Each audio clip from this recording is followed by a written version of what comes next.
मई 1969 के समय जब अपोलो 10 मिशन के दौरान स्पेसक्राफ्ट में बैठे यूजीन सर्नन, थॉमस स्टैटफोर्ड और जॉन यंग चंद्रमा का चक्कर काट रहे थे, तभी उन्हें अपने स्पेसक्राफ्ट में किसी के सीटी बजाने की आवाज आई। और हैरानी की बात तो ये है कि उस वक्त ना ही कोई सीटी बजा रहा था और ना ही ऐसा कुछ उन्हें कंट्रोल रूम से ट्रांसमिट किया जा रहा था। उल्टा कंट्रोल रूम से तो उनका कनेक्शन रहस्यमय तरीके से पता नहीं कैसे अचानक ही कुछ देर के लिए कट गया था।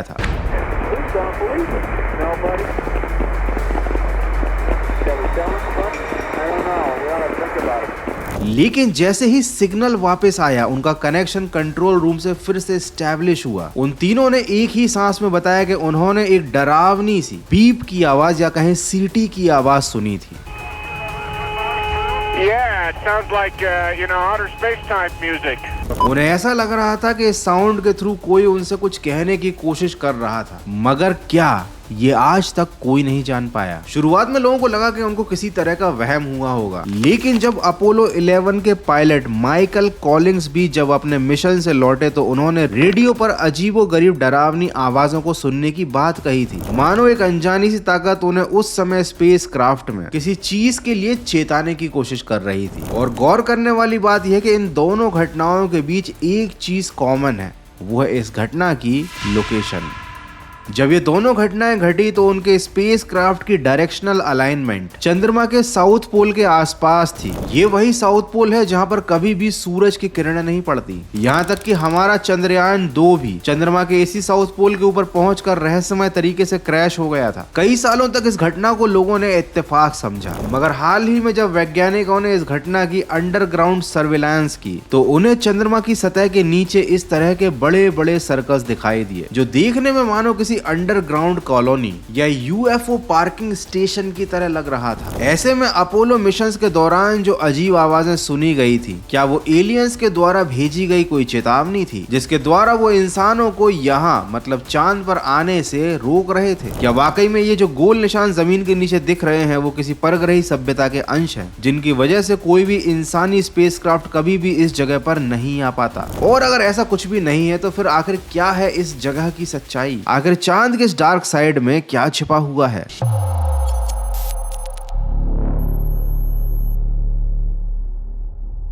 साल 1968 से लेकर 1972 के बीच कुल मिलाकर 9 ऐसे मिशन थे जिनमें इंसानों को चांद की तरफ भेजा गया था। इन 9 में से 6 अपोलो मिशंस ऐसे थे जिनमें इंसानों ने सफलतापूर्वक चांद की सतह पर लैंड किया था। ये मिशन थे अपोलो 11, 12, 14, 15, 16 और लास्ट में अपोलो 17। मगर ताज्जुब की बात तो ये है कि इस आखिरी मिशन अपोलो 17 के बाद आज 50 साल से भी ज्यादा बीत चुके हैं। टेक्नोलॉजी इतनी आगे बढ़ चुकी है कि हम 13 बिलियन लाइट ईयर्स दूर की भी तस्वीर सफलतापूर्वक खींच लेते हैं, लेकिन जब बात आती है महज 3,84,000 किलोमीटर दूर मौजूद चंद्रमा की, तो 1972 के बाद इंसानों ने कभी भी चांद पर जाने की जुर्रत क्यों नहीं करी? क्या इसका कारण किसी तरह का बजट इशू था? वेल, इसके चांसेस बहुत कम है, क्योंकि नासा को आज भी हर साल $25 बिलियन का बजट दिया जाता है, जिसमें आसानी से हर साल एक लूनर मिशन प्लान किया जा सकता है। लेकिन नासा ऐसा करता नहीं है, क्योंकि शायद उसने पिछली यात्राओं के दौरान कुछ ऐसा देख लिया है, कुछ इतना भयानक, इतना डरावना कि उसकी चांद पर जाने की हिम्मत टूट चुकी है। उदाहरण के तौर पर जब फरवरी 1967 में लूनर ऑर्बिटल में चंद्रमा की ये फोटो ली थी, तो गौर से देखने पर आपको ऐसा लगेगा कि जैसे कोई चंद्रमा की सतह पर खड़ा होकर दूर से ऑर्बिटल को देख रहा हो। इसके अलावा अगर हम अपोलो 15 द्वारा खींची गई इस इमेज को ध्यान से देखते हैं तो यहाँ पर भी ऐसा लगता है मानो 2 दीवारें या टॉवर चंद्रमा की सतह पर मौजूद हैं, जिनकी एक नेचुरल कंस्ट्रक्शन होने की पॉसिबिलिटी तो 0 है। आए दिन चंद्रमा की सतह से वैज्ञानिकों को इस तरह की कोई ना कोई फुटेज मिलती ही रहती है, जिसमें चंद्रमा की शांत सतह पर अचानक से कोई चमकती हुई रोशनी पाई जाती है, मानो कोई वहां से लेजर सिग्नल या तेज लाइट जला रहा हो। ये सिग्नल ठीक किसी पावर स्टेशन के द्वारा जनरेट हुई फ्लड लाइट की तरह दिखते हैं। लेकिन सवाल तो यह है कि चंद्रमा की उस सतह पर जहां जीवन का अस्तित्व तक नहीं है, वहां से ये सिग्नल आखिर ट्रांसमिट करता कौन है? और इन सभी रहस्यों के तार आकर जुड़े आते हैं चंद्रमा के साउथ पोल पर। कैसे?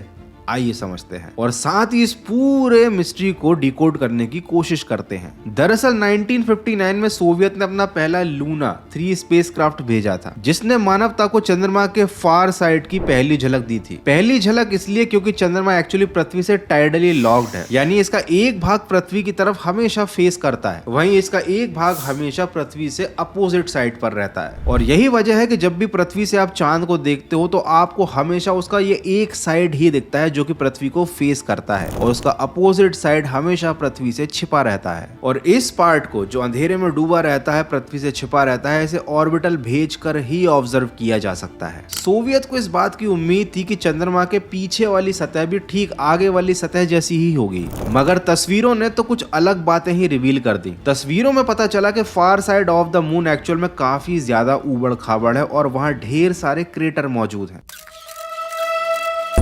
और इतना ही नहीं, अभी साउथ पोल से रिलेटेड एक रीसेंट खोज में ये पता चला कि यहाँ पर कुछ ऐसे हिस्से हैं जहाँ पर जिंदगी में कभी भी सूरज की रोशनी नहीं पहुंच पाई है। एग्जाम्पल के लिए अगर आप इस शेकल्टन नाम के क्रेटर को टाइम लैप्स में देखेंगे तो आपको पता चलेगा कि इन क्रेटर्स के अंदरूनी हिस्सों में क्या मौजूद है। ये तस्वीरों में कभी कैप्चर नहीं होता और सनलाइट हमेशा इसके चारों तरफ आउटर बॉर्डर पर ही रिवॉल्व करती रहती है, लेकिन कभी भी इंटीरियर एलिमेंट पर हल्की सी भी रोशनी नहीं डालती। इसका मतलब अगर यहाँ पर कुछ मिस्टीरियस होगा तो उसे तब तक नहीं देखा जा सकता है जब तक फिजिकली कोई स्पेसक्राफ्ट एग्जैक्टली इसी पोजीशन पर जाकर लैंड ना कर जाए। चंद्रयान 2 ने इसी इतिहास को बदलकर चंद्रमा के साउथ पोल पर लैंड करने की कोशिश की थी, लेकिन फिर क्या हुआ वो हम सभी जानते हैं। जमीन से महज 2 किलोमीटर ऊपर अचानक ही स्पेसक्राफ्ट का संपर्क कंट्रोल रूम से टूट गया। और ऐसा कैसे हुआ? क्या इसके पीछे कोई एक्सटर्नल फोर्स रिस्पॉन्सिबल थी? ये आज तक कोई डिकोड नहीं कर पाया है।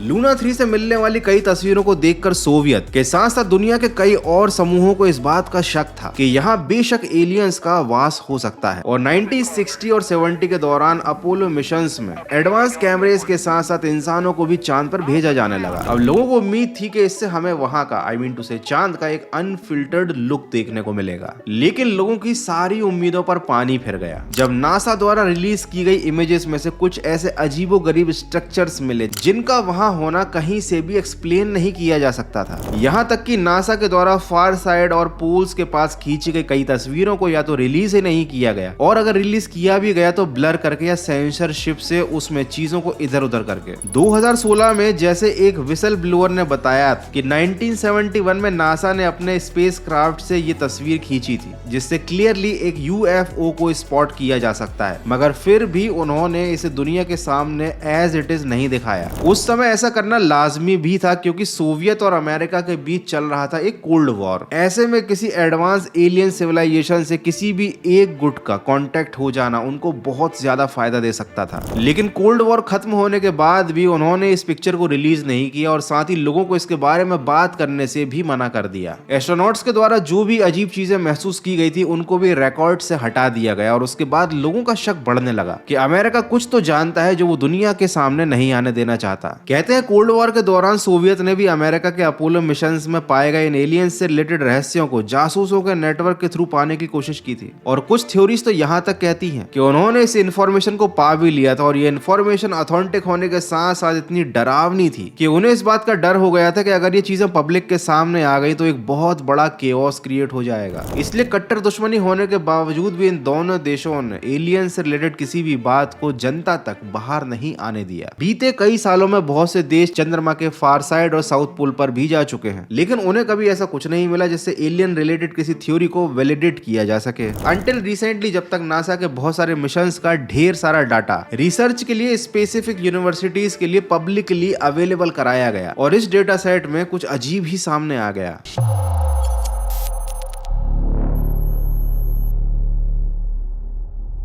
इस डेटा सेट में से एक डेटा सेट था gravity recovery and interior laboratory, short में ग्रेल का। 10 सितंबर साल 2011 के दिन नासा और जापान द्वारा कोलैबोरेट करके फ्लो और ईबीबी नाम के 2 स्पेसक्राफ्ट्स को चंद्रमा की तरफ भेजा गया ताकि वो चंद्रमा के इंटीरियर की मैपिंग करने के साथ साथ ये पता लगा सके कि चंद्रमा के हर कोने में ग्रेविटी एक जैसी पाई जाती है या कहीं उसमें भी किसी तरह की अनोमली मौजूद है। मिशन तो 17 दिसंबर 2012 के दिन खत्म हो गया, लेकिन साल 2019 में टेक्सास की बेलर यूनिवर्सिटी ने ये तस्वीर जारी करी। ये तस्वीर चंद्रमा में साउथ पोल के पास मौजूद आइकटेन बेसिन की ग्रेविटेशनल मैपिंग की है और इसमें आप जो नीला हिस्सा देख रहे हैं ये असल में चंद्रमा के साउथ पोल का सबसे बड़ा क्रेटर रीजन है, जिसका डायमीटर 2500 किलोमीटर के आसपास है, चंद्रमा की सतह का 1/4 हिस्सा। और ये किसी छोटी मोटी सिविलाइजेशन के सर्वाइव करने के लिए बिल्कुल परफेक्ट है। अगर हम इसको ऊपर से नॉर्मल कैमरा और लेंस से देखेंगे तो हमें कुछ भी नहीं दिखेगा, मगर जैसे ही इस हिस्से को ग्रेल डेटा के अंडरग्राउंड रीडिंग्स से कंपेयर करते हैं तो हमें इसके सेंटर में बहुत सारे ब्लू डॉट्स दिखाई देते हैं। ये वो जगह है जिनकी एक्चुअल डेंसिटी चंद्रमा की बाकी सतह से काफी ज्यादा है। और बात केवल यहीं पर खत्म नहीं होती है, इस डेटा को जब और ज्यादा रिफाइन किया गया तो जो भी चीज इस हाई डेंसिटी या हाई मास वाली चीज को क्रिएट कर रही थी वो एक्चुअली में लोहे की बनी हुई थी। वही लोहा जिसका इस्तेमाल मॉडर्न डेज में व्हीकल्स बनाने के लिए या कहें एलियंस शायद यूएफओस बनाने के लिए करते हैं। और सोने पे सुहागा वाली बात यह है कि ये जो मेटल है ये इस जगह पर 4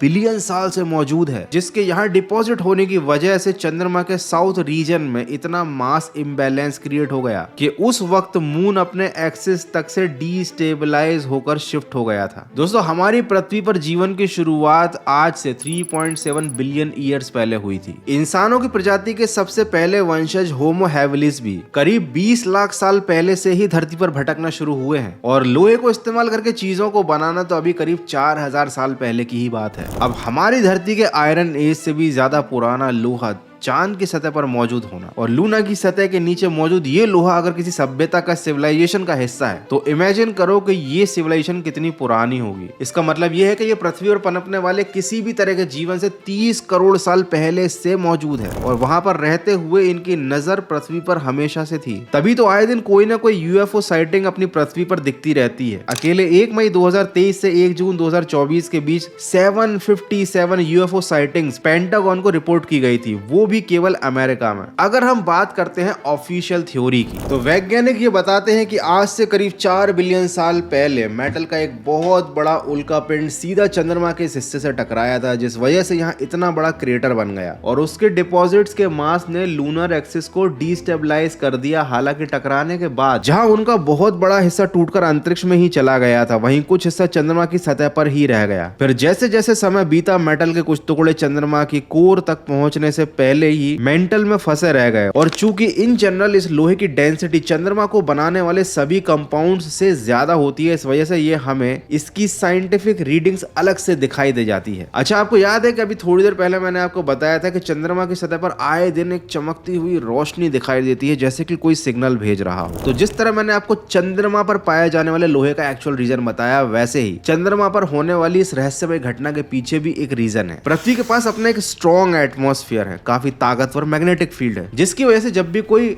बाहरी ऑब्जेक्ट हमारे वायुमंडल में प्रवेश करता है और अगर उसका आकार कोई बहुत ज्यादा बड़ा नहीं होता तो एयर फ्रिक्शन की वजह से वो हवा में ही राख बन जाता है, धरती पर पहुंच ही नहीं पाता और वो इतने छोटे छोटे टुकड़ों में बढ़ जाता है कि उसका धरती पर गिरने से कोई फर्क नहीं पड़ता। लेकिन चंद्रमा के पास ना अपना खुद का एटमॉस्फेयर है, ना खुद की कोई मैग्नेटिक फील्ड है। इसी वजह से जब भी कोई छोटा मोटा एस्ट्रॉइड भी चंद्रमा की तरफ आता है तो वो सीधे चंद्रमा की सरफेस से टकराता है। और रीडिंग्स बताती है कि जब भी कोई एस्ट्रॉइड चंद्रमा की सतह पर टकराते हैं तब उसकी रफ्तार करीब 60,000 माइल्स पर आवर्स होती है, किसी नॉर्मल फाइटर जेट से 30 गुना ज्यादा।